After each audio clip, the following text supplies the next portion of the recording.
Hey everyone, and welcome back to Education Exploration Hub. I'm your host, Dylan.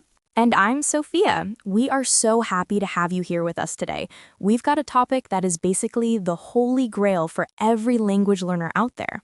Ooh, the Holy Grail. That sounds intense, Sophia. Are we hunting for treasure? In a way, yes. We're talking about how to train your brain to actually speak in English. Not just read it, not just understand it, but to open your mouth and let the words flow without that. That moment of panic? The freezing up? When your mind just goes completely blank? Exactly, that blankness. It's the number one struggle. So for the next 13 minutes, we are your personal brain trainers. We're going to the mental gym. All right, team, lace up your sneakers. Let's get into it. So, Sophia, why is it so hard? We can understand English movies, we can read articles, but speaking feels like running through mud. It's the worst feeling, right? It's because our brains have two different pathways. One for input, listening and reading, which is like a giant passive sponge, and one for output, speaking and writing, which is active, like building a house. You can't just wake up one day and decide to be an architect. That's a brilliant analogy. So we need to teach the brain to be the architect. Point number one, change your inner voice's language. This is huge. Oh, this is my favorite. Okay, so think about your inner monologue, the voice in your head that says, "Oh no, I forgot to buy milk," or "Wow, that sunset is beautiful." My inner voice is currently saying, I hope Sophia doesn't ask me a hard question I can't answer. Both laugh. Too late, Dylan. But seriously, if that voice is speaking your native language, you're missing out on prime training time. Starting today, narrate your life in English. In your head or out loud? Both. Start in your head. I am now opening the fridge. I am taking out the butter. It is cold. It sounds silly, but you are forcing your brain to create English sentences about the present moment. No pressure, no audience. So it's like building the neural pathways without the stage fright. I love it. Which brings us to point two, stop translating in your head. Ugh, the translation trap. It is the enemy of fluency. It's like trying to run a race but stopping to tie your shoes every 2 seconds. Exactly. When someone asks you a question, if your process is hear English, translate to native language, think of answer in native language, translate back to English, then speak, it's just too slow. By the time you're done, the conversation has moved on to Mars. You need to aim for hear English, think in English pictures or feelings, then speak English. How do we practice that? Point 3. Describe what you see. This is a game changer. You're waiting for the bus? Look around. Don't think, 那个人穿着红色的夹克. Think, that man, red jacket. He looks cold. Simple, direct, visual. Visual learning is so powerful. Okay, point 4 is one I struggle with. Embrace the bad English phase. This is where the emotions come in, Dylan. A lot of listeners, and maybe you, feel embarrassed.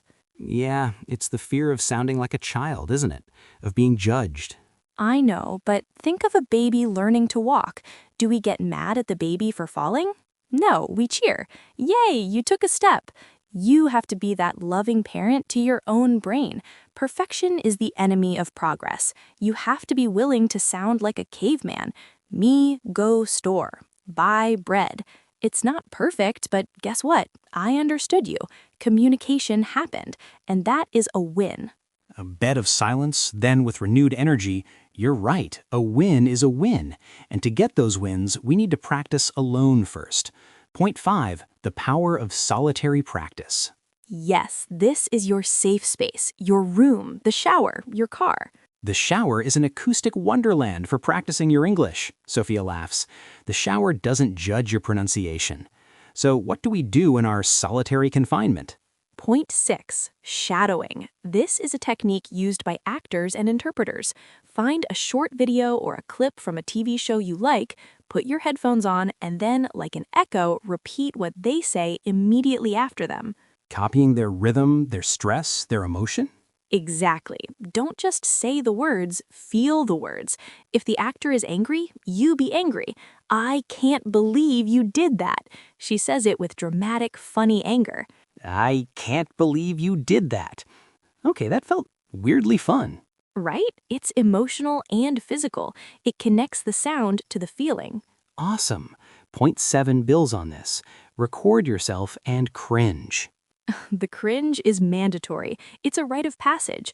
But here's the secret. You're not recording for anyone else. It's your personal audio diary. Listen, the first time I heard my own voice, I wanted to delete it from existence. But then I started listening for one specific thing. Maybe my pronunciation of the TH sound. I'd record it again, trying to fix just that. You become your own coach. You hear mistakes your brain doesn't catch in the moment. And months later, when you listen to an old recording, you'll hear the improvement and you'll feel so proud. That pride is a huge motivator. Okay, point 8 is think in stories, not just words. Ooh, I like this. Instead of just labeling things, we need to connect them. Don't just think dog. Think, that's a big fluffy dog. I wonder what his name is. He looks like he wants to play fetch. You're building a narrative. This is how we naturally think. We're not robots spouting vocabulary. We're humans telling stories. And speaking is just telling a story to someone else. Beautifully said, which leads us to point 9, prepare micro monologues. This is for when you know you're going to have to speak. You have a meeting tomorrow? You're going to a restaurant tonight? Ah, so you rehearse the scene. Exactly. Stand in front of the mirror. Hi, I'd like to order the grilled chicken, please. And could I have some extra water? Say it 5 times. Say it with a smile. Say it with confidence. When the moment comes, your brain has already been there. It's not a surprise, it's a rerun. It's muscle memory for your mouth. Genius. Okay, point 10 is where we get emotional again. Find your why and feel it. This is the fuel, Dylan. Why do you want to speak English? Really? Is it to travel and connect with people in a hostel? Is it to understand your favorite actor in an interview without subtitles? Is it to get a better job to support your family? Close your eyes, listeners. Really feel that reason, that feeling of excitement or love or ambition. When you're tired, when you want to give up, that feeling is your engine. It's stronger than grammar rules. That emotion will carry you through the frustration. Point 11. Don't fear silence in conversations. This is a good one. In a real conversation, if you need a second to think, it's okay. Native speakers do it all the time. We say, well, let me see. Use those filler words. They are your life raft. That's an interesting question. It buys you 3 seconds of thinking time without the other person feeling the awkward silence. It's like a magician's misdirection. While they're listening to your brain is frantically building the sentence. I love it. We're almost at the finish line, folks. Point 12. Consume content that makes you feel. Don't just watch boring textbook videos. Watch a comedian who makes you laugh until you cry. Watch a movie scene that breaks your heart. Listen to a podcast that makes you furious. Yes, when you're feeling something strongly, the language sticks. You'll remember how to say, I'm so disappointed, because you felt it when your favorite character got betrayed. Emotion is the glue for memory. And finally, point 13, celebrate the small wins. Smiling warmly, this might be the most important one. You understood a song lyric? Celebrate. You ordered coffee correctly? Celebrate. You had a 2-sentence exchange with a tourist? Do a little dance. Clapping his hands, yes, you ordered coffee. You are a communication champion. This positive reinforcement tells your brain, hey, this English thing, it feels good. Let's do more of it.